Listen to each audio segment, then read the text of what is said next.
And so to do that, it's not just some policy tweaks here and there, and it's not just violent overthrow of systems here or there. That's been tried. It's not succeeded in bringing on world peace, but really is working holistically of thinking beyond the human centered approaches or the beyond the living human centered approaches and bringing in guidance from beyond our logical minds, because our logical minds, I don't see an answer if we only look at like human head centered solutions. It's really hard to see, but if you bring in spiritual guidance, sometimes you get solutions that you never would have thought of, right? And whether that is actually spirits or ghosts, or whether that's the universal field, or whether it's nature, or whether it's some hidden part of your psyche, I don't know, and I don't really care. I just know that it works when I tap into it.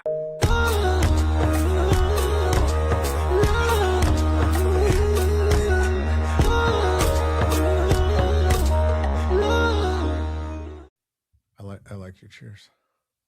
Just do a cheer. All right, you ready? Let's go. All right, where's my button? See if this works now. Welcome to Strategy and Solidarity Pod, the podcast, an act of revolutionary defiance and celebration of the things that bring us comfort, solace, and joy as we work together to reclaim our humanity from the bloody jowls of white supremacist capitalist patriarchy. I'm your co-host, Godlos Kareem Wyndham. And I'm Theresa Logan. Hey, Carlos. How are you, my friend Theresa? I'm doing pretty good. How's your nervous system?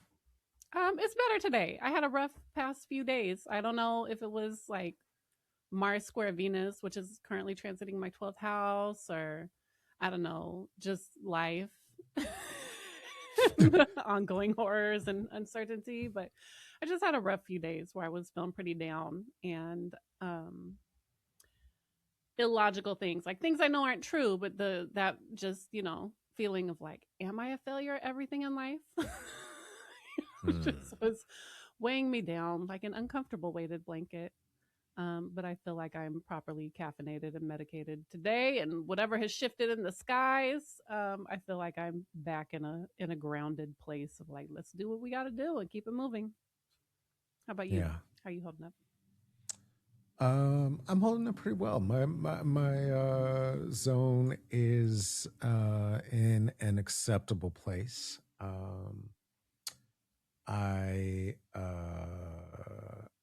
have been one of the things about offering the numbers of trainings and public trainings that we do and that we offer to the community in, of course, the Strategy and Solidarity platform, is that it is very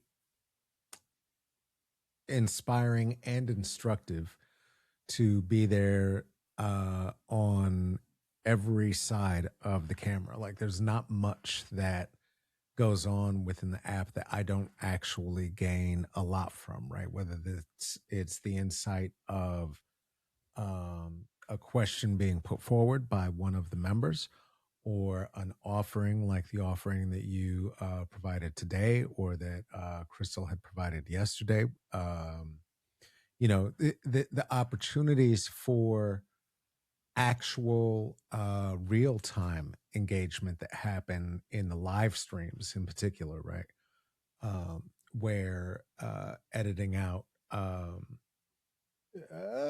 moments of discomfort is not going to be a thing that happens, because if it happens, it's just there, right? You're there with whomever, and if there's no perfection to be held on to, and it really is something to see and to witness the transformations and the solidarity, honestly, right? Like that the space holding that happens that allows for folk to find the strength to address what's happening in their immediate environments and in their own lives, as we are all impacted by everything that's happening. And knowing that that's happening, and knowing that while it's true, certainly I get to be a part of it, but that we are foundational members of that is it's been I've been feeling good about that. I've been feeling good about it. And for folks who have not joined us yet, it's strategyandSolidarity.org. What Carlos may be referring to is Carlos offers a Monday moment most Monday mornings around 9 a.m. Pacific. Yeah, not this week. I was asleep. Grounding and meditation for the week ahead. Sometimes we need to sleep. Things happen. Life is life. We're real people. We're not robots. It's not all automated. It's not definitely no AI. Real people. So sometimes real things happen. We got to reschedule or cancel or move things around, especially with all this coming out of this Mercury retrograde. Crystal Briscoe, our friend in Lisbon, Portugal, does a Tuesday tune-in where she talks a lot about the neuroscience of manifestation and wellness and how to create the future and the life that we want to live in from what we have to work with today. It doesn't have to be perfect, but there are little small tips and tricks that we can use to really shift our perspective from the very reasonable doom and gloom of the moment to change the channel over to the possibilities and potential and dreams and magic that life still has to offer despite the very real doom and gloom. And then I've been doing a series on Wednesdays called Change Requires Action, where we're working through community organizing and strategy development for folks who are really trying to take action to create change, and talking through what it really takes to create movement in a social system, whether that social system is like your neighborhood or your workplace or the country you live in.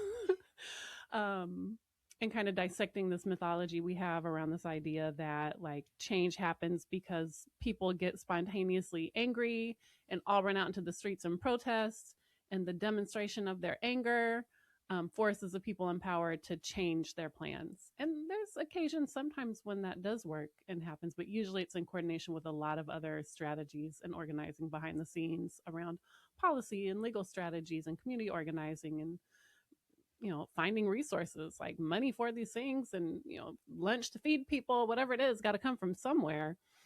And so kind of breaking down the mythology of how we think change happens and actually looking at what it takes to actually be an agent of change and all the tedious steps and the work that it takes behind the scenes to really organize and activate and craft winnable strategies that many people are doing and does happen all the time, but that gets kind of papered over by our mythologies of Rosa Parks was just tired.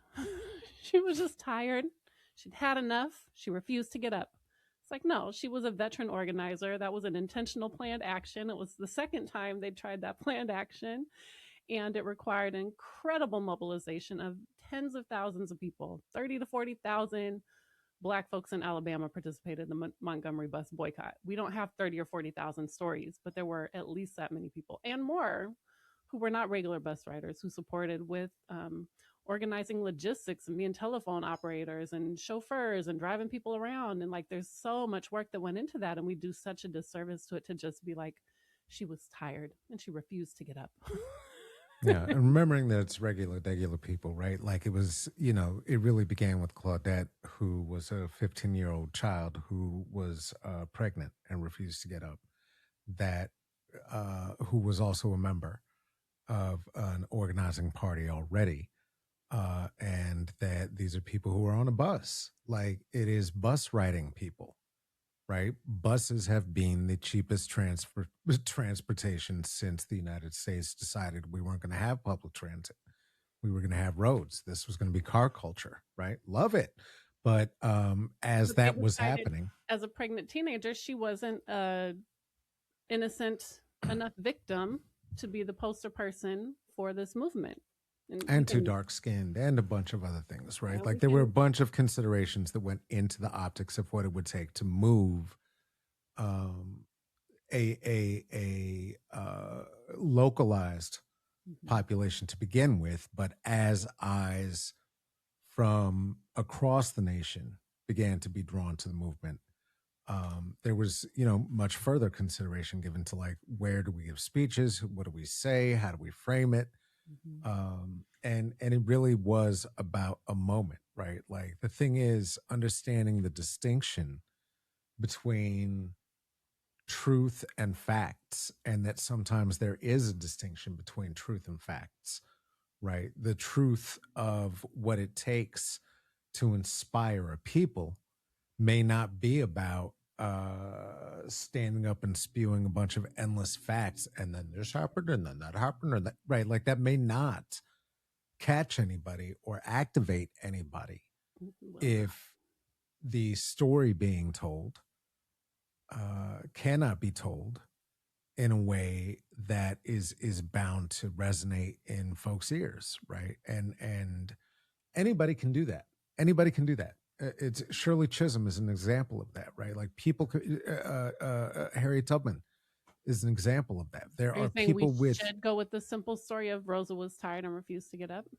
no. Okay, what are you I'm saying? saying that each of these folk who I am naming are regular folk who had gotten to the business of organizing, of being spies, of being close to systems of power, such that, as my friend Congressperson Latifah Simon in the Bay, they get close to these systems of power. And then within these systems of power, now you got to deal with some regular people who are going to bring the regular thing to the table because they understand what it has been and what it is to be in these struggles. And And it's they're very probably going to different. be annoying and imperfect while they do it. And I'm going to make that a segue we're going to come back to in a second. But first, I want to see the last couple things we got going on in the community. If you haven't come to join us yet, it's strategyandSolidarity.org, which is we just had our live workshop, Conflict Resolution for Anti-Fascists, last week. That was wonderful. We got another one coming up in August, and it's available to watch the recording and engage asynchronously on demand anytime you like. And we also have coming up next Wednesday, Your Nervous System versus Fascism. And I've been having a lot of conversations over the past week with folks about, why we spend so much focus on nervous system regulation and bringing in spiritual things when the core of our work has been racial equity, organizational equity, systems change. Um, and for one, it's hard for me to remember sometimes. I got to reel myself back of why that doesn't make sense to people because it seems so obvious to me now that we have to be holistic in how we do this. You can't, I think I said this with Jamila in our conversation the other day, that like we're trying to rewrite reality, or at least the reality that has been the operating system for the reality we've known in the colonial age for the past 500 years. And so to do that, it's not just some policy tweaks here and there, and it's not just violent overthrow of systems here and there. That's been tried. It's not succeeded in bringing on world peace. But really is working holistically of thinking beyond the human centered approaches, or the beyond the living human centered approaches, and bringing in guidance from beyond our logical minds, because our logical minds, I don't see an answer if we only look at like human head centered solutions. It's really hard to see, but if you bring in Mm. spiritual guidance, sometimes you get solutions that you never would have thought of, right? And whether that is actually spirits or ghosts, or whether that's the universal field, or whether it's nature, or whether it's some hidden part of your psyche, I don't know, and I don't really care. I just know that it works. Right? When I tap into it, I know what I believe and what's true for me, but I know that like I can see the outcomes. And the nervous system regulation, so if you're not able to stay grounded and centered and move through conflict productively with people, you're not going to create change. You either become an ego monster who creates a lot of harm, like all these fallen idols who've fallen off their pedestals as of late, or you get real activated, you blow shit up, and nothing ever happens because everybody's so stuck in like their trauma or their ego and their positionality around what they think is the right way that it's hard to like build and maintain movements. And so we bring all these things together in strategy and solidarity because they are what you and I, I'll speak for myself, but I think you here with me, you and I have found over the past 12 years doing this work together that it really does require a holistic approach to work through conflict and to find new ways of being in community with each other when these systems of oppression are so woven through our every understanding and word and action. and disentangling ourselves from that is messy and hard and complicated. And it takes being able to find resilience within ourselves, within our relationships, within our organizations, to be able to move through the storm of all the like, the more we resist the systems, the harder they lash back and try to put us back into our place. And so it really takes a lot of coordinated solidarity and strategy to move through that effectively. And, you know, from our vantage point, that requires the internal work, the relationship, interpersonal work, structural organizational work, understanding the systems we're navigating, and tapping into guidance beyond just the human centered logical mind approach, because there's so much more possibility when we can get beyond the domination of the head. Yeah. Yeah, no, absolutely. I mean that you know, and that's part of what gets I think it creates tension, right? In a lot of circumstances and looking for a lot of answers is that when that is the work in which one is engaged and the search for answers um, is not as abundant, the answers themselves are not as abundant. It is very easy to fall into old mythologies. And by falling into these old mythologies, we can often find ourselves executing plans, behaviors, becoming spokespeople for things for which we don't actually want to be trying to elevate necessarily. And not because it's the most spectacular thing in the world, but because of all of the options, it's maybe the least shit option at a moment, right? Like, and that does not always feel like progress, right? It does not deny that it is sometimes mitigation, but it does not always feel like progress. I know it could feel like a to anybody who did listen to the first conversation that we had around the mayoral candidate, is that, or mayor in Chicago, okay, and the Chicago mayor in Chicago, sorry, that you know, I certainly could have come off like an anti governmental anarchist, right, who is not willing to make some level of compromise in order to accomplish some of the goals that had meant so much for so many for so long around ideas around representation. And but what if it did work, and what if we were the government, and this and that and the third. And I also just brought up my friend Latifa, right? And it's like I'm aware of the work that she is doing and has continued to do and does with Maxine Water, you know, and is doing in the Bay. And like it it's not a I get into trouble when it becomes a game of the sum, right? Like how do we just win, right? And I think that goes back to the idea Win of what? exactly the idea the idea of the Winning. offering that we put forward, right, around uh creating spaces of conflict resolution uh as we are fighting fascism, right? Because we are standing regardless of what the government decides to declare.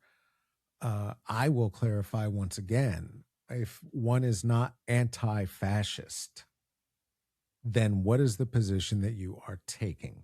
Are you a fascist accommodationist? Are you pro-fascist? What, like, where is that line for you? I'm not saying that you should not be whatever you are, but be clear about what it is that you're declaring yourself to be, right? And absolutely, we are on the side of Antifa. By that definition, Antifa means anti-fascist. That's just what it means. There is no group, there is no head of, If you believe in democracy, if you believe in voting, if you believe in not an autocracy, guess what you are too. And if we allow for that word to be swept up by this monster of government, right? Mm-hmm. Then we're allowing ourselves to be swept up. Yeah, and they're going to sweep us up if we go around saying Antifa, and they've said anyone who says Antifa is a terrorist, and they have convicted people of terrorism charges because they moved a box of zines that had the word Antifa in it or something. I mean, sure. I just don't feel like we need to go around saying that word, knowing that they are intentionally. So I'm just going to pronounce the whole word and say anti-fascist instead of Antifa. Because one, I've never been part of an organization. I don't think anyone has where that was like a thing I was calling myself. I don't know. There's not an organization. Right. There's not. There isn't one. There's like Black Bloc, and there's other places that more like carry that flag. Sure, Black Bloc is an organization, but Antifa is neither an organization, nor is there a leader of it. If they're like, you say that word, we're going to lock you up on terrorism charges, I feel like I can avoid saying that word so I don't get locked up on terrorism charges when I haven't done anything, because I have so many other things I need to do with my life. Like, I could just say anti-fascist. But I mean, they said that too. According to their report, we're all Cuban agents. Yeah, no, I am Every sure leftist that in the I US am deep in that report. Your name is not in the report. It was written by AI. I did. Oh, good. Don't get me in there. They're talking about the 60s and the 70s. Cuba did some shit. Like Cuba's strategy, what Cuba was able to accomplish. I read through it and ranted about it for like an hour. I only got through the first half, but man, to have been there in like the 70s when they were uniting all these like revolutionary movements all over Latin America and Africa, like that would have been something to see. They did some things. They had a very outsized influence on global politics for the size of their country and population. They only were able to do it, though, because of where they are very strategically, geographically located, and because they had just an incredible, massive amount of subsidies from the Soviet Union. And this report that they wrote, the AI wrote for them, just tries to like sanitize and erase Russia's influence and the Soviet Union's influence. They're like, people try to say they were just a client state, but while Russia was doing this traditional communist thing, which is pretty much extinct now, but Cuba launched this third world black and brown feminist communism that took over the left, and its only purpose was to bring down democracy in the United States. And they're like, they armed all these rebel groups. I was like, where did they get the guns from? Cuba don't produce its own guns. Where did they get the guns from? Where did they get the money to buy the guns to give to whoever they gave them to in Angola and Nicaragua and wherever else? Like, they did do that for sure, but where did they get them from? There's not machine gun factories in Cuba. They don't produce steel or whatever you make guns out of. Like, they all came from the Soviet Union. They would not have been able to do anything that they did without the sponsorship and subsidies of the Soviet Union. And so it's just the most bizarre thing they wrote. And pretty much it's also so patronizing and anti-black in that it pretty much writes off every black civil rights movement since 1959 as having been coordinated by the Cubans. Right. BLM, race riots in Florida, Puerto Rican independence movement. I love Panthers, the idea that white people call George anything Floyd. A race riot, considering that there's no such thing as any race riot that has ever happened in the United States that was not white people burning down some shit that somebody else had built. Actually, there was one in Florida where they killed 18 white people after some white people had, I have to go look it up. I believe some white cops killed a black man and got no, surprisingly, no consequences for that. And then there actually was a riot and 18 white people were murdered. And but was it a riot against white people or against police? White people out of their cars and set them on fire. Sure. But where are you going to roast your marshmallows if you don't? What? Really? I don't know. 1980 Miami riots. I had not heard of this before until I read this report, and then I was like, "Is that true?" And I had to go look it up, and it's like, "Oh, that shit's true." But to sit here and say that in Florida, now, how many people were lynched in Florida in the history of Florida?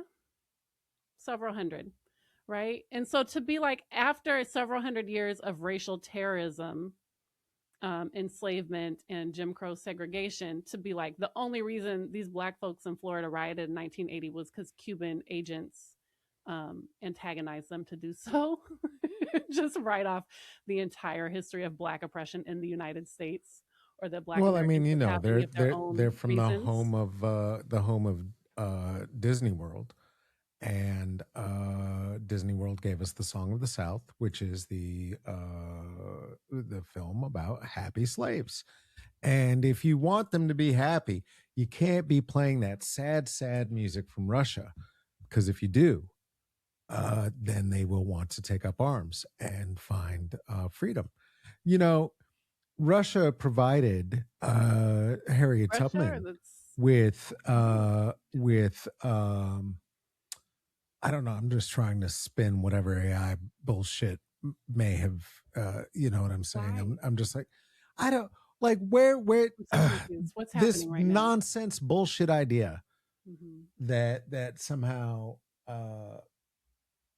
Russia or Cuba is guiding the principles and actions of black liberation and or unification ever in the United States. Like, what the? Okay, all right, Were there all right. relationships? Was there exchange? Oh, Were for there sure, intercambios between the Panthers and other folks? Is that where people fled to absolutes. when they were fleeing, racial terrorism in the U.S.? For sure. This Couldn't exists, but it say. was a two-way street in many forms. Cuba's been very much influenced by movements in the U.S. as well, and there was support. And that's another Yeah, thing where I'll say, like, Cuba's complicated history. Nobody's perfect. Many mistakes were made. Many people have suffered. Many people are suffering right now. So it's not to paint anyone as a hero beyond criticism or critique. But Cuba put down for solidarity, like around the world, around the globe. If there was a people's movement that was uprising, Cuba did whatever they could to go support them. yeah, Um, absolutely, absolutely. and even to this day, came up with 5 different vaccines for COVID and sent them all over the developing world where they couldn't afford the US vaccines. So, like, as a nation that really was founded on these ideas of strategy and solidarity and tried to live in them with many caveats and qualifiers, it's hard to find another example of strategy and solidarity to the extent that Cuba really tried to live that in its the prime of those revolutionary years. Yeah, Now, well, right as a now, country, for sure. everybody's sitting in the dark with not enough food to eat. And some people have batteries and solar panels, and some people don't. And there's more probably wealth inequality on the island now than there has been since 1959. Yeah, And it's they're in a terrible state. And so the idea that, like, they can't feed their people or keep their lights on, but they have infiltrated the highest ranks of U.S. government is just the most absurd thing I've ever heard.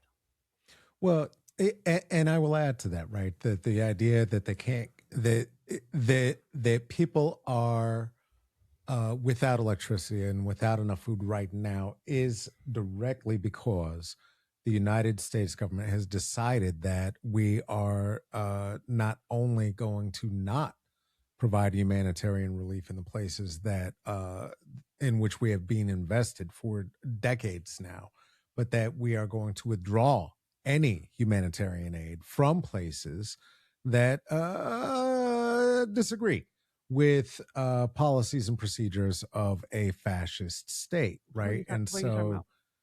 now I am talking about the way that the islands are facing the neglect that we are providing, as well as blockading anything that might be going into there. That The U.S. was not providing humanitarian assistance to Cuba. Venezuela was. And when we Venezuela took very over, deeply was, when yes, we kidnapped their president, we put up this who we blockade. still have Yeah. someplace, I think.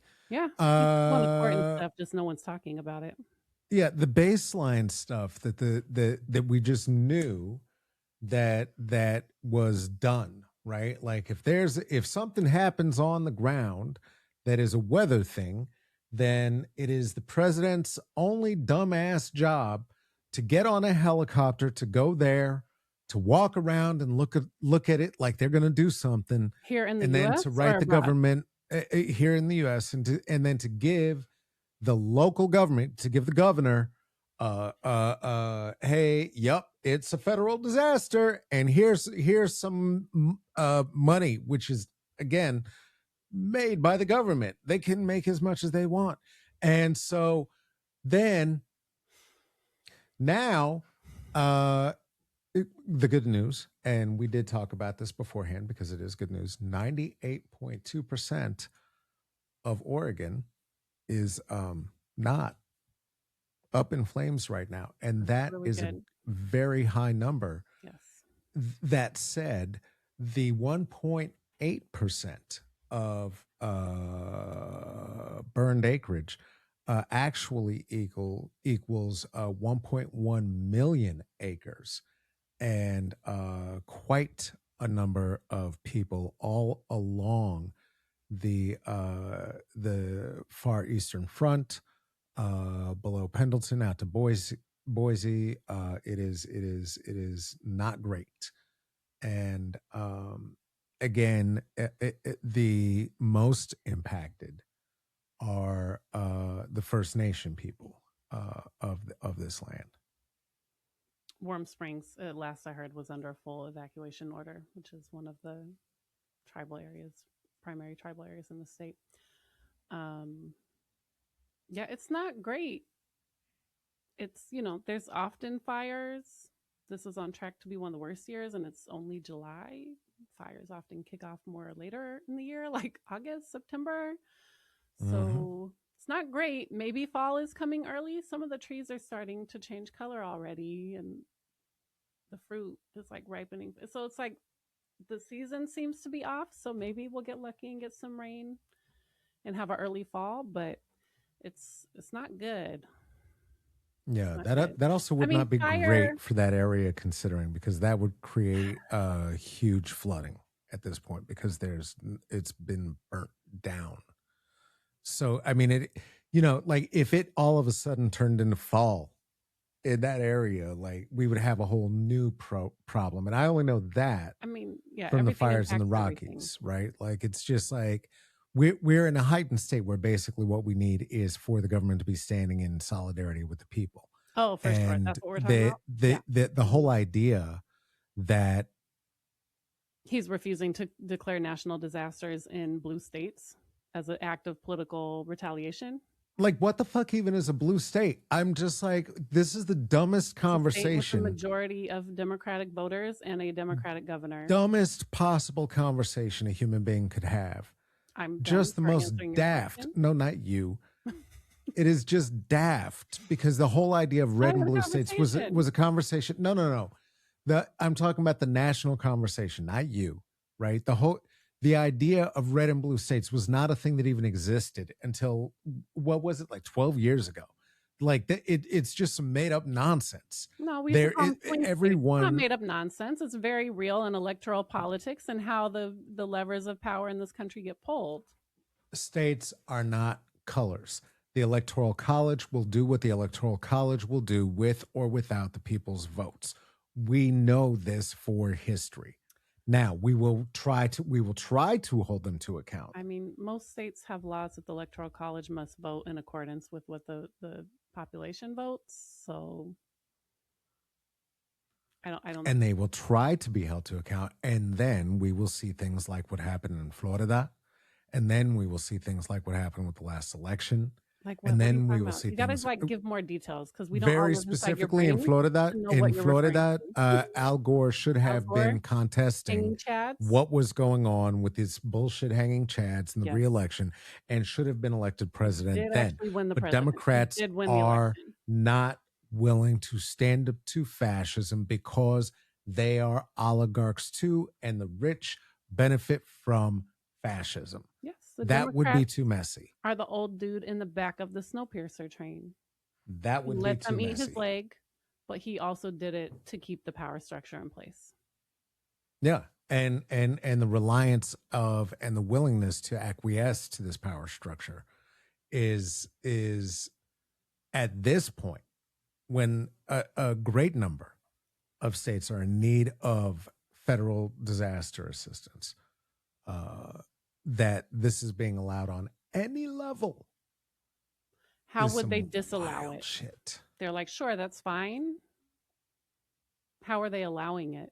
I think it's an act of political retaliation by the person holding all of the power right now. Congress holds the purse. Congress No. could just forward the dough. Here you go. Done. I think the president has to make the declaration. I don't think Congress sends money for. I think the president has to make the declaration. That's where There's we ways touch on a lot around. of these things, where they're just giving him kind of carte blanche to just be like, well, that's executive powers I get to, in ways that are not in alignment. There are with ways around truth. it. There are ways around. What we found out is that our entire government is just suggestive. If it mattered to people, it would be done. Sure. You know, Democrats are going to just do whatever they need to do to follow Rogers' rules. I mean, it's that simple. Like, they're not going to actually interrupt. Is it that simple, or are there different coalitions within the Democrats who are doing different things, and they don't have a majority in order to push anything through right now? Push what through? Anything. You have to have a majority to push any kind of bill or funding package or whatever through, and the best they can do right now is to try to, like, what do you call it when they go and read things for hours?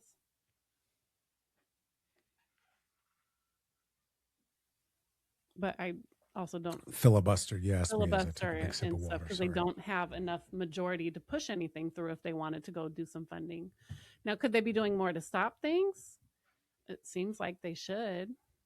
Seems like it'd be trying. I mean, I see AOC doing things. I see Ayanna Pressley doing things. I think they are doing what they can. Those of them who are trying to. Mamdani's doing stuff. Like, people are doing a lot, but they don't have all the reins of power to actually move the things that we would like to see them move, just in the interest of fairness. Now, the corporate Democrats at large, sure, they're the dude in the back of Snowpiercer. We're like, here, you can knot on my leg just to make sure that the system stays in place. But I think there's a lot of coalitions and sub-segments and individuals who are trying to do things within that. But are we just ranting about Democrats? I've kind of lost the thread of what we're talking about. No, well, specifically, I was talking about how the president is being given, or not the president, the president and Donald Trump both are being given Who's the president carte if blanche, it's not Donald Trump? Carte blanche to do whatever they want to allow people to burn to death for the purpose of their colonial imperial project, and expect for us not to refer to them as totalitarian fascist fucks. Like, that's just insane. I don't think they care. That is insane. They do. You just said that. They care about how we call them, what we call us, what we call anything. They care very deeply what we call them. Then he told Mom Donnie, sure, call me a fascist. I don't care. Like, I don't think they care if you call them a fascist. They'd be like, yeah, I like fascism. I get my way. Then how the fuck is Antifa a problem? You're looking for logic where there is none. They get their way. Antifa's terrorist organization, lock them all up. Now we don't have resistance. I get my way. Yeah, call me a fascist. Sure. Said, the folks who are allowing for him, then I would want to lock up the anti-fascists because they're my enemy. All of the folk 201 who walk around in their fancy Brook Brothers bullshit, allowing him to do that nonsense and allow for people to be burning to death and their homes to be burning to the fucking ground, rather than actively stopping, lobbying, staying on the floor. Absolutely, yes. If you must filibuster, if you don't get to sleep for 82 hours, guess the fuck what? Okay. The country is burning down because we've been giving this cat permission after permission after permission after permission. It is like, if you're not going to do something now, when are you going to do it? January 6th wasn't enough for y'all? Who do you not want you, to do what? Obviously. Well, it's not obvious. Who do you want to do what? Are you talking to me? Are you talking to our listeners? Are you talking to Congress? Like, who are you talking to? Oh, I'm talking about the Democrats. I'm just, which Like sort of gets back the to congressional Democrats? congressional Democrats, senatorial Democrats. Like, what are we doing? What are we doing? How is this being I don't pay addressed? attention to them. They ask me for money. They're like, all they do is ask me for money every 5 minutes, so I don't answer their calls or I just delete their texts. I don't know what they're Right? doing. Again, I assume Spe- I see things. I believe some of them are doing something, but I mean, they're it not just gonna. speaks to the brokenness of the system, right? Which you have referred to before as it being an issue of the size of the system. I personally think it's like, no, this is pretty much the plan. This is not new. You know what I mean? Like burn up the Indian land. Sure. Yep. That makes sense. We're going to get it. We're doing it in Palestine. We're going to let Cuba starve. We're trying to open up some casinos. What do you mean? And that for me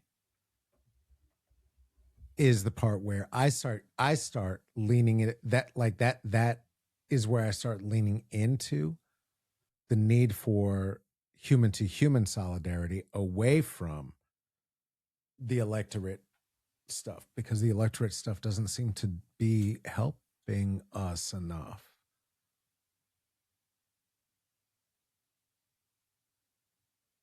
What Okay, just happened? I don't know. I'm not sure. Your head went Um, down and you disconnected from it. I mean, it was just such a rant on so many different levels that I don't know how to respond to any of that. Like trying to hold on to the threads of all the upsetting things in there. Um, I don't I don't know what I'm supposed to do with any of that. I tried Well, several I mean, times and then we went another place and I don't know what to do with any of that.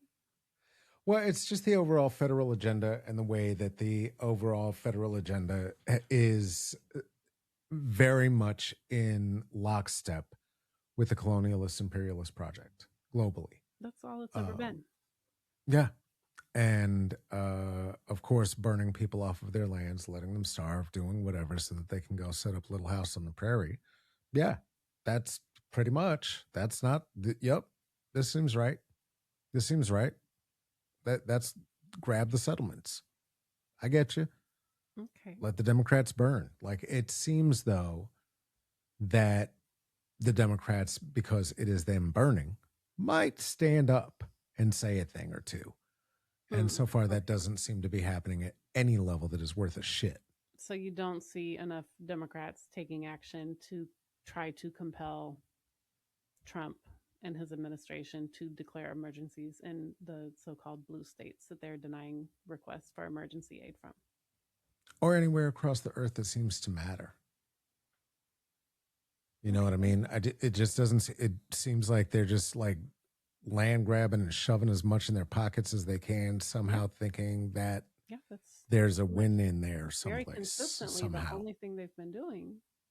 They do not Seems, care about yeah. people. They're happy to see people die. They're sadists and abusers. And they like to manipulate people and feel powerful in how they get to manipulate other people's lives and watch people die in the streets and feel good about themselves and how they deserve all the shit they have and how the people dying in the streets deserve to die in the streets for being inferior.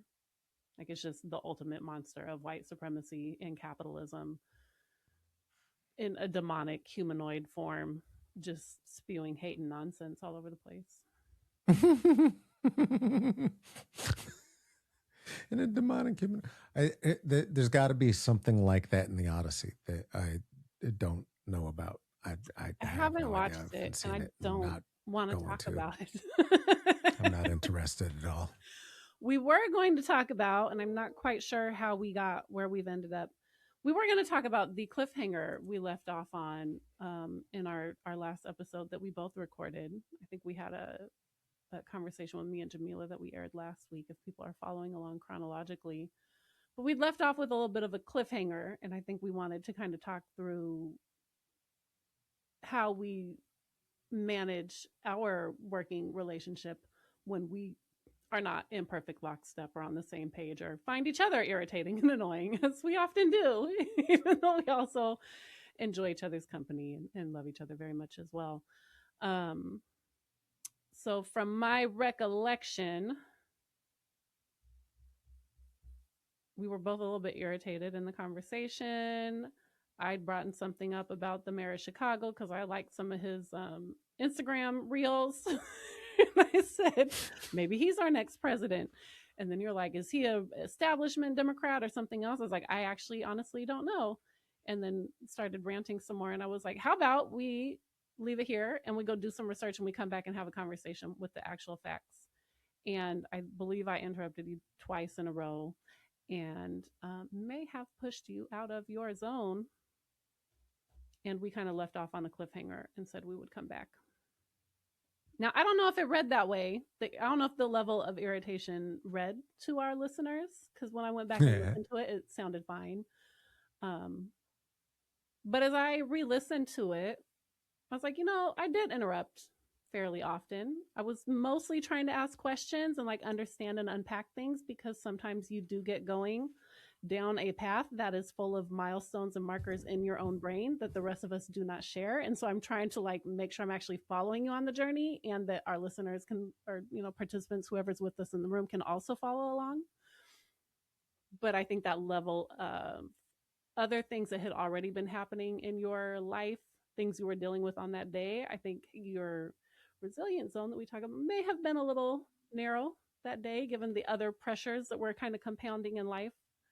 And then that repeated kind of call it interruption, boundary setting, depending on what position you're in, may have knocked you all the way out to where you were just like, all right, well, I guess we're done with this conversation. And we left off a little bit abruptly,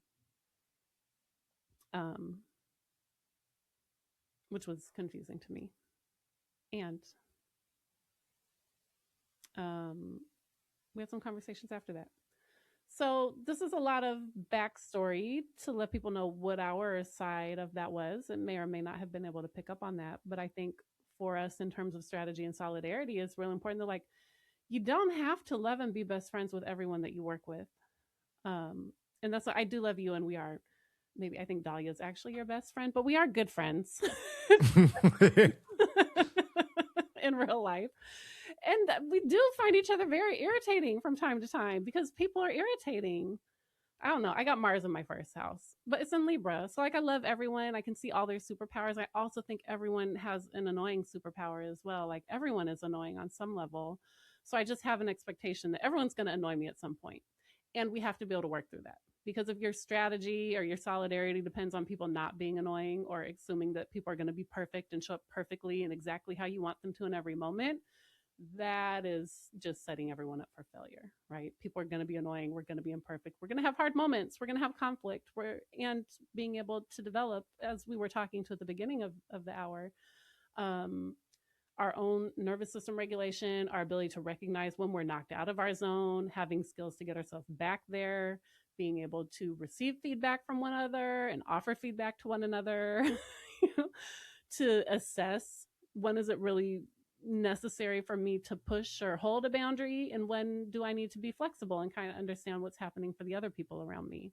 I think that is a thing that we work really hard to practice what we preach. Most of that we do offline. We don't usually do it in front of other people. We usually try to hold it together as the facilitators or the people running the room, and then take care of those conversations offline, which we did. We took some time to calm ourselves down, do whatever processing we needed to do, probably rant about each other in our own minds. And then when we were ready, we came back together, had a conversation, kind of cleared up what were the impacts, and gave us the opportunity to kind of, reassess and recenter in what our goals for the podcast are and what we want to be centering and grounding ourselves in as we continue moving forward, with this being a way for us to reach people that, we wouldn't otherwise be able to reach and have these conversations with. Yeah, I mean, I think the challenge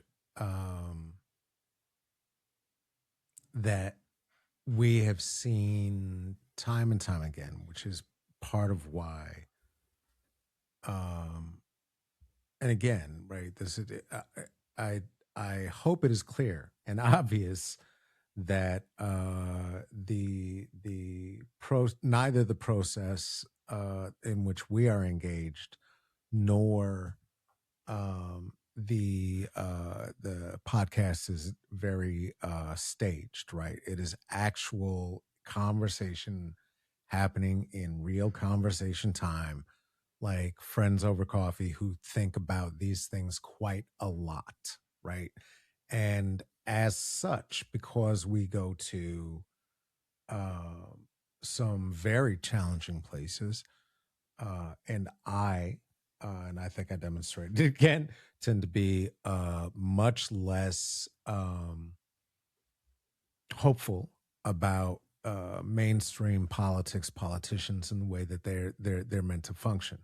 No, maybe not. You're making a face as though that is not true. I don't think I'm hopeful. I just think I'm realistic about like what does or doesn't work or what's possible or what's not. I think I'm pragmatic. Yeah, I just said less hopeful. Politicians are not going to save us. Less possible. No, I don't think that. No, not at all. Maybe not hopeful, but sure. Sorry. Yeah, I don't. Yeah, even I didn't mean to interrupt you with the simple pragmatism, right? I will say this: the simple pragmatism of the political structures stuck in this weird binary between two non-parties and hoping to simply mitigate harm further ain't enough for me anymore. I'm just very unimpressed with what's going on there. And the idea that those who are seen primarily at the national level are going to be the ones who lead that it seems to be the problem, right? That seems to be the issue overall. Now, is there a way to stop the fucking Nazis from doing what they're doing without people doing that? No. That for me is the pragmatism of it, right? And I get despondent. I do.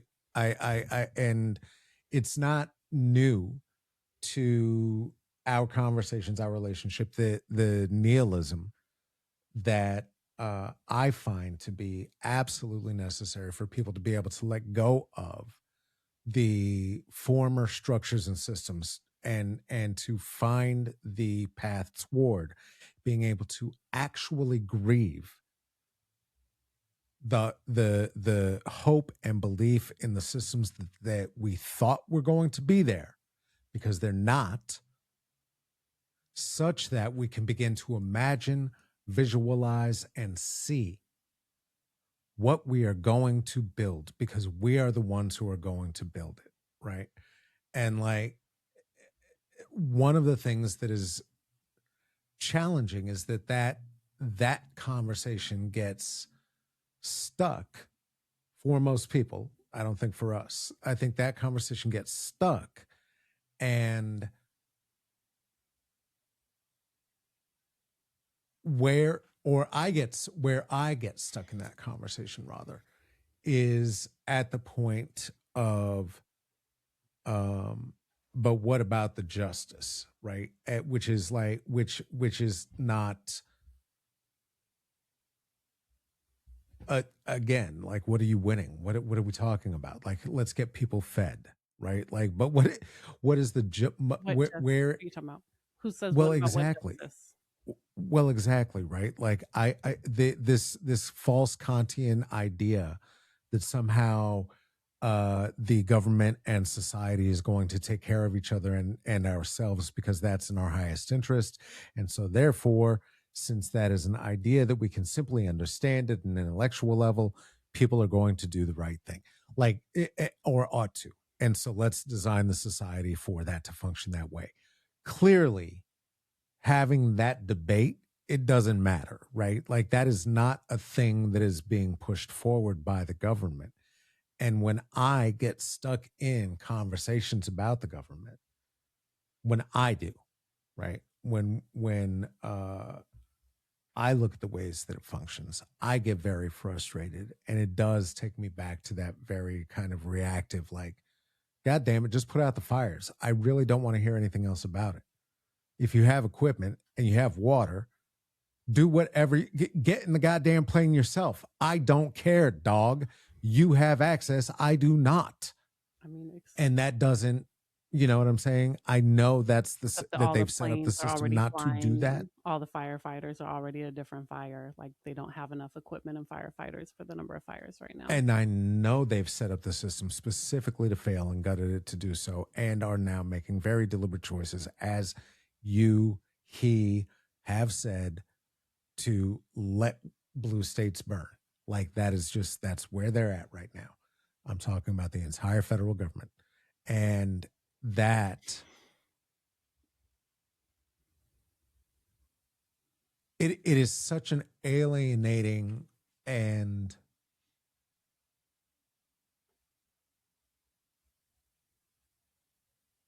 I don't know, mind-breaking idea that there's anything in or about any government that would allow for 1 minute that to be a circumstance in which there is no safety lever. There ain't shit y'all gonna do. Now you. I mean, is there a government in history that hasn't carried out massacres or failed their people horribly in some setting or another? Their own people? I have no idea, right? Like I mean Their I'm own not talking about people? a war. Or the I'm people they talking about decide are not their people? Like, I mean, governments are human institutions. Humans are imperfect beings, and some humans who seek out power are particularly sadistic and incompetent. And so it's hard, like, and so if you're a player who is in the room with that person, how is that person still there? okay, again, we're going to some Right. autistic justice sensitivity where you're going to like real cut and dry, unreasonable expectations of what's feasible or I don't not. know if they could kill King Tut, like ba ba ba ba ba. Anyway, point being this. I'm a bit What? extreme. Huh? I get to a You place. can't just get rid of people because they don't do the one thing you like. Now, I'm not saying at the federal level. If someone has a way to remove these people from office, go for it. But just because I don't know what you're talking about right now doesn't mean it's not of use for us to continue to be in relationship.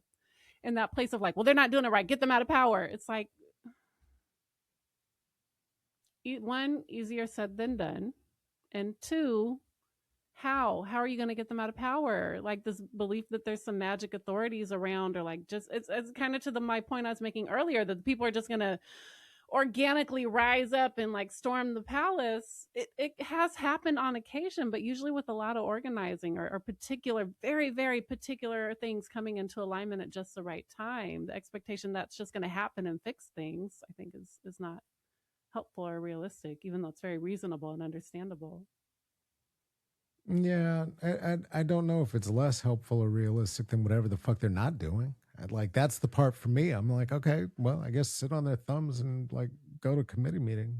I guess I don't know. Let it burn. It's just Rome. Who I cares? mean, I don't know. I have But no idea what they're doing or what they're not doing. Maybe it's they're just just sitting on their thumbs and go to committee meetings. Maybe they're lobbying. I don't know. Like, I don't have enough information. Like, it feels like that when I don't see it, but I have no idea what they're actually doing or not doing. yeah, yeah, and all that to say, right? Like that the fact that we hold um these views and these reactivities and reactions to the system in which we are both currently living, and in a time of great strife, we are both very clearly on the same side of the issues. And so even when we are having what are primarily physical philosophical disagreements around strategies and or achievable goals and or wishes and dreams in a moment, that it does not in any way betray the fact that we are still building this space, this platform, the work that we have been building and conducting for the past 12 years, right? Like it is still moving in a direction that is about, hopefully, enabling people to envision alternatives, whether wildly radical and completely out of very far left field, which is hopefully the field that I'm stationed in, or are much more stationed in the realities that we are facing, to ensure that we're able to get from where we are to that kind of a place, to be able to have those conversations in much more meaningful ways, that we are both having those conversations from a place of mutual respect, reciprocity, and trying to move to show and shape what could be by demonstrating possibility models. And we both mean it. And then sometimes you're going to get pissed off at people who don't see what you're trying to say, or see what you're seeing, or are going too far, or aren't going far enough. And allowing for that kind of spaciousness, right? Not that we're not going in the same direction. That's not where the stuckness is, right? But are we allowing for the ability to actually hear one another, to actually ensure that we're moving in a direction that is one that we're both comfortable with, or all comfortable with, or the movement is comfortable with, and that what we are lending to that effort is something that is going to help us get there. And yeah, and I think we can get into arguments about this stuff. There are things we're not implementing or doing. There are they just sitting on their thumbs going to committee meetings, and I guess we are too, right? Like, I'm not a congressperson though, right? So these places where we're talking abstractly about things that do impact us and matter to us, but that are outside of our control to do much of anything about immediately, I think is a place where we can get more attached to, like, I'm right, no, you're right, because the only thing we have in the only actual thing we have in the conversation is to prove that I'm right or you're wrong, because we don't have much power to do more than that. When it comes to the real things that we are doing in life, when we are facilitating groups, when we're helping people through conflict, when we're building our community online, when we're offering trainings and skills, we have a lot less of that, because it's the place where we actually are hands on and working together to build something where we do have power and do have impact and do have control. Um, I think we still have differences of opinions and very different approaches to how we do those things, but we're able to work through them because they are more tangible and real, and we get to experience the outcomes of those decisions. Whereas, ranting about what Congress is or isn't doing is pretty irrelevant to what Congress is going to do. It's just like the way we can feel, either cathartically express our frustration, or pretend and delude ourselves into feeling like maybe we have some power if we just rant about it enough.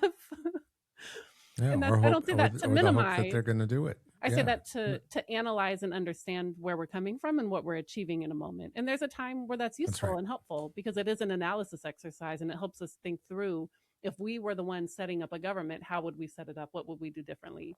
And take that, big dream and boil it down to a small thing of, like, how are we going to run this committee we're facilitating in a way that is collaborative and I don't know, Inclusive. collaborative and inclusive. I have a Meaningfully, right? Like, I'm and I don't just mean. I'm Go ahead. struggling with the Go ahead. word democratic in my mind. People are so attached to the word democratic and democracy, and I'm like, in theory, great. In practice,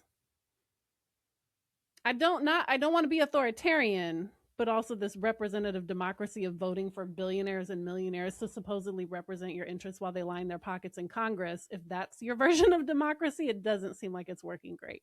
Now, the idea that people get to have a say in the decisions that impact their lives, absolutely. But that was just my own mental wrestling match I was having as I was struggling to figure out what word to say. Yeah, small d democracy, right? And like, I hate that we have to make those kinds of distinctions, right? I think that kind of I say collaborative participatory decision making. Like, if it impacts me, I have a say in the decision. Consent. And Like, that's there's so many other ways describing what the actual intent is of that, or was, I don't of know. that According to who? idea. To Jefferson? No. According I'm to talking about who? Iroquois nations, and I'm talking about all the way back. Oh, No, pre-colonial. yes, Yeah. I don't fuck with Okay. Did they call it colonial democracy? systems. No, the system was adapted and then it was maladapted. And Yeah, nothing Jefferson ever offered was anything other than just cribbed from somebody else. It was just, appropriated it was all Locke bastardization. and Smith and the Iroquois nation and shit that he learned in France. He didn't have an original fucking thought. He just melted them down. It was like the Michael Jackson of choreography. Like he just took a bunch of stuff from a bunch of very, very good choreographers and blended it and put it over pop music, right? Oh. Like, and so he made a thing. And it was effective and impactful because, to your earlier point, he was a good messenger or an impactful messenger for the message that he was trying to bring forward to the power brokers of that age. And so, voila, right? Uh, Real political involvement is challenging and often It's a lot of can work. It's tedious. feel like Not that drudgery because it exciting. is work. And a lot of times it's it's fun and it's teasing people and it's laughing and it's dancing and it's lovingly teasing, not mean. And it's being with each other and creating space What and is? what is what? What are we talking about? Political advocacy? Engagement, actual Political like engagement? space, community Mm, engagement, hmm. right? Actual Okay. space building, right? That like the whole person has to be able to be involved, and then turning that into political action is something that can happen once the people can feel seen, feel visible, feel like they matter, Hmm. and like their voice actually counts to something, right? And yeah, and I would say I would offer that that where there, I wouldn't even say that we disagree because after we did do the research, and I don't know, maybe I'll drop it in, maybe I won't. It doesn't really matter. Neither of us live in Chicago, but if that back to where that tension came from, it's the listening to one another and deciding that there is a reason that makes any sense to keep holding stake in a position that, I mean, it certainly it's a good mental exercise. It really is worth talking about what we are voting for or not voting for, or voting toward or not voting toward, and to understand that you have power where you have power, and that's with the people with whom you work. And that where the tension really existed isn't because we have such wildly differing opinions about the mayor of Chicago. It's because each of us, to a degree, were either not able to hear, not able to feel heard, or not listening to what the other was saying to find a middle ground. And not that we needed to agree on a middle ground, but to just be able to hear and feel heard and be part of a community and part of a conversation in a meaningful way. And that is not an opportunity that is provided in a way that I think many are trying to provide in the same way that we are here with each other and at strategyandSolidarity.org, where for real, we do want people to meet us there. We want people to be in conversation with us. We want to know about what you are doing locally, what you are experiencing locally, and what solutions you're finding. We want to know about where you're finding your comfort and your solace and your joy. And we want to offer you the tools that in which we have been trained uh, to improve our own lives, both immediately and economically, and to be able to share them with you, such that your resilience to figure out how to build a wide enough community and a wide enough net for yourself to continue to survive, and to continue to be here with us and to continue to laugh and to continue to dance because you matter that deeply. And that's why we do this work. And we hope that even when we are tense with each other or about a subject about which we are speaking, that that's what we demonstrate, and then we're providing a place for that. And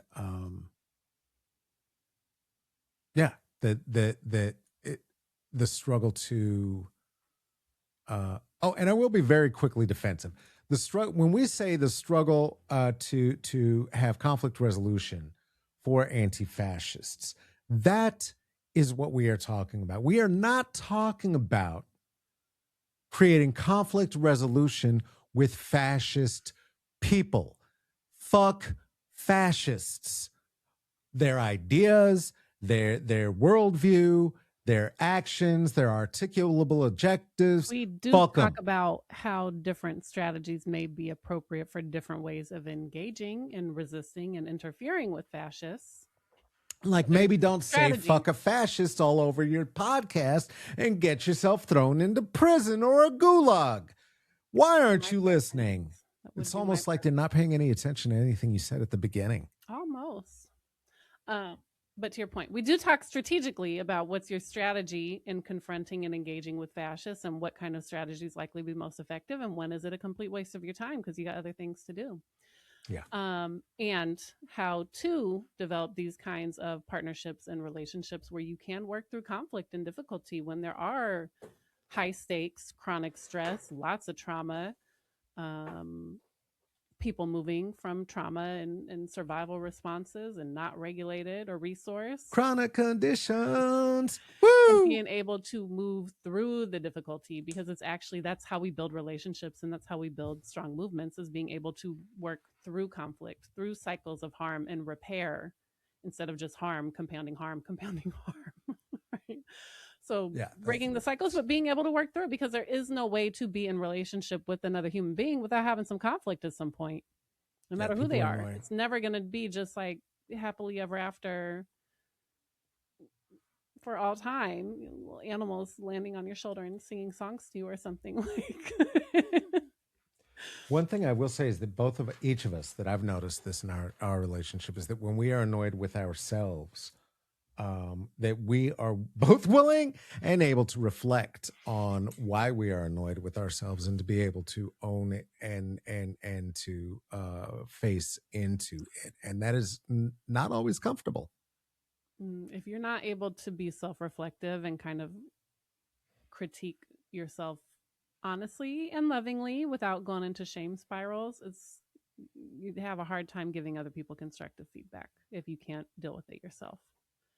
Yeah. So it does require a heightened ability to really sit with our messiness and really be open to exploring the places where we have white supremacy, anti-blackness, heteronormativity, ableism, patriarchy, etc., all woven through all of us, regardless of our identities. It impacts us in different ways, and all those systems have shaped us if we're here, right? And so being able to kind of sit with that and wrestle with it and be self-reflective and hold healthy boundaries, and not just like give yourself over to someone else validating if you're right or wrong or being all codependent, being able to like wrestle with the complications, hold your boundaries, be grounded, and move into conflict, because you know that that's where you're going to get stronger on the other side if we're able to engage it productively with care and concern for each other as trusted, colleagues, moving forward through these challenging times, instead of beginning to treat the people who are on our side like our enemies because they disagree with us about a particular position or interest or strategy or approach. Yeah, being able to recognize your own strength it enables you to further develop the areas that you may not be as strong in, and the only way to do that, as Theresa was suggesting, is through self-reflection, and in our society we are not given enough time for that, and so we didn't do a podcast last week, and now we're doing it this week, and we gave ourselves that time. Be self-reflective and develop some more skills. Come join us at strategyandSolidarity.org. Your Nervous System versus Fascism workshop coming up next week. Conflict resolution for anti-fascists. On demand if you want to watch a recording now. Asynchronous learning lab with a bunch of exercises in it is available now, and the live workshop is coming up again in August, end of August. Absolutely. In about a month. All right. What else is going on? Well, I don't know. We're getting out of here. That's about what's going on. Okay, sounds good. Hey there, hi there, and ho there. Hi there, hey there, ho. Listen, not you, but if that applies to somebody you know, then you can clip that and send that to them. Anyway, this has been Strategy and Solidarity Pod, the podcast. Those are words, and that's how you know this is a podcast, because I didn't stop talking when I forgot what I was saying. I would love to give a shout out to each and every member at strategyandSolidarity.org, you are who make this podcast possible. I would also like to give a shout out to Amani. Will, thank you for the use of the intro and outro theme, Love of the Earth. And thank you to each and every person who is listening to this and continuing to listen. Appreciate you. Okay. All right. Take good care of yourselves out there.